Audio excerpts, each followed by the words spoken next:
یہاں سے ہوئی تھی کہ اے پیغمبر اپنے ماننے والوں کو ہدایت کرو، کل للمومنین یغضوا من ابصارہم ویحفظوا فروجہم، یعنی مومن مردوں کو، اچھا پہلے مردوں کا ذکر، پہلے ان کو خطاب کیا، اے پیغمبر اپنے ماننے والوں کو، اس میں مومنین کا لفظ ہے، اور چونکہ مومنین کے مقابل میں مومنات آیا ہے آگے، تو اب یہ مردوں کے لیے خاص ہو گیا۔ ویسے تو عربی زبان میں اگر آگے عورتوں کا ذکر نہ ہوتا تو یہ سب کے لیے تھا، حکماً شامل تھے، لیکن قرآن مجید نے یہاں تصریح کر دی ہے اس بات کی کہ وہ عورتوں کو بھی یہی حکم دے رہا ہے، مردوں کو بھی یہی حکم دے رہا ہے۔ تو ارشاد فرمایا کہ اپنے ماننے والوں کو ہدایت کرو کہ ان گھروں میں عورتیں ہوں تو اپنی نگاہیں بچا کر رکھیں۔ کون سے گھر؟ خواہ وہ رہنے کے گھر ہیں، خواہ وہ بیوت غیر مسکونہ ہیں، دفاتر ہیں، سرائے ہیں، وہ جگہ ہیں کہ جہاں ملنا جلنا ہوتا ہے، اپنی نگاہیں بچا کر رکھیں۔ ہم اس کی وضاحت کر چکے۔ دوسری ہدایت کیا ہے؟ اور اپنی شرمگاہوں کی حفاظت کریں۔ شرمگاہوں کی حفاظت کریں، یہ بڑی غیر معمولی تعبیر ہے، یہ بیان ہی اسی طریقے سے آگے عورتوں کے لیے بھی استعمال ہوئی ہے۔ اچھا، تو یہاں فرمایا ہے کہ ذالک ازکی لکم، ذالک ازکی لہم ان اللہ خبیر بما یصنعون، یہ ان کے لیے زیادہ پاکیزہ طریقہ ہے۔ یہ قرآن مجید کا خاص اسلوب ہے کہ وہ جو دین کا مقصد ہے، یعنی دین میں ہدایات جس چیز کو پیش نظر رکھ کے دی گئی ہیں اس کو نمایاں کرتا رہتا ہے۔ تو یہاں پر یہ فرمایا، آپ کے ذہن میں ہوگا کہ وہاں جب سورہ احزاب میں اسی نوعیت کی ہدایات زیر بحث تھیں تو کہا تھا کہ ذالکم اطہر لقلوبکم وقلوبہن، تو وہاں پر اس طریقے سے اس کو بیان کیا تھا۔ اسی طرح ازواج مطہرات کو یہ کہا تھا کہ پروردگار کیا چاہتے ہیں، یطہرکم تطہیرا، وہ تمہیں پاکیزہ دیکھنا چاہتے ہیں۔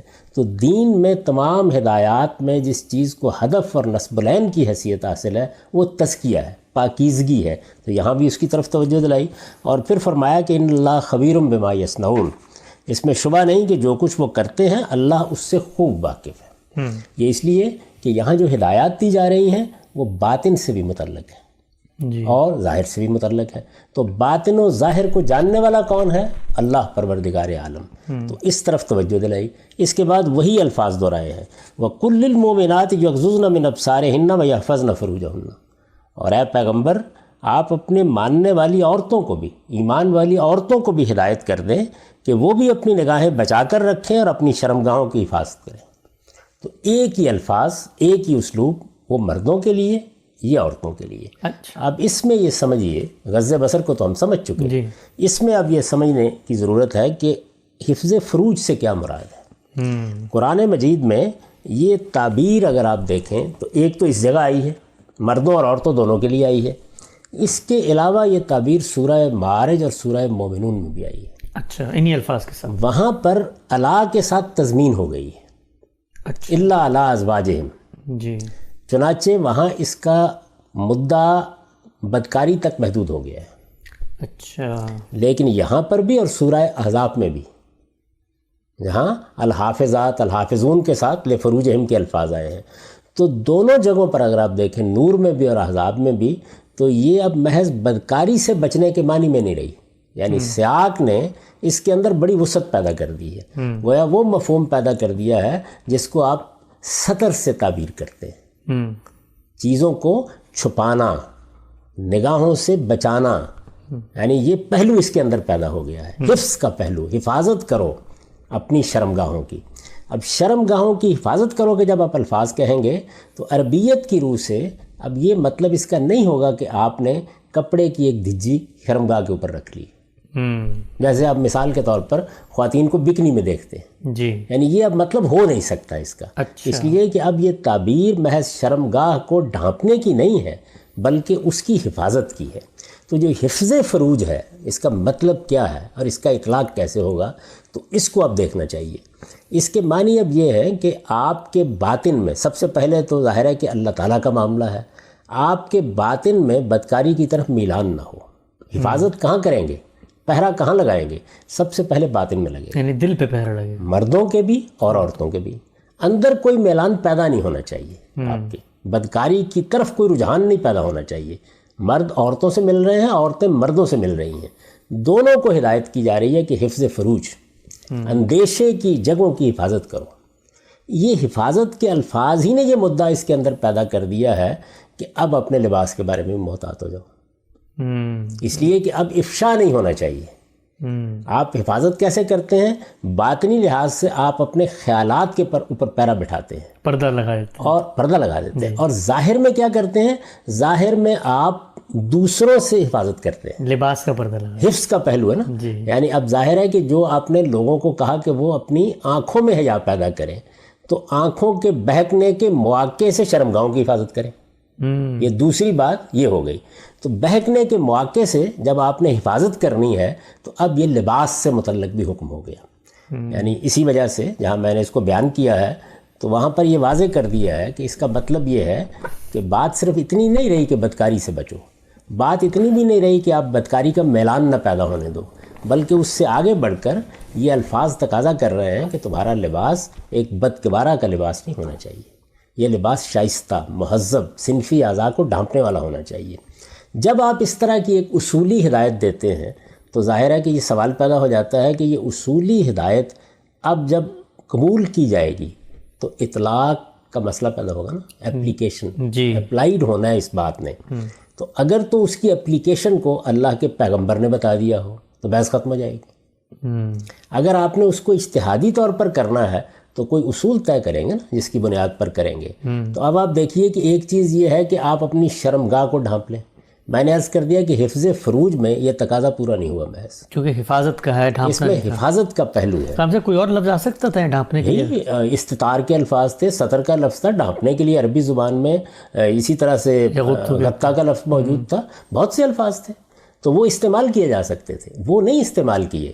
حفظ فروج کا لفظ استعمال کیا ہے اور بڑی بلیغ تعبیر ہے یہ. اب یہ حفظ فروج میں اب آپ اس کو متعین کریں گے نا، تو ہم جب دین میں کسی چیز کو اجتہادی طور پر بھی متعین کرتے ہیں، یعنی اللہ تعالیٰ نے ایک ہدایت دے دی.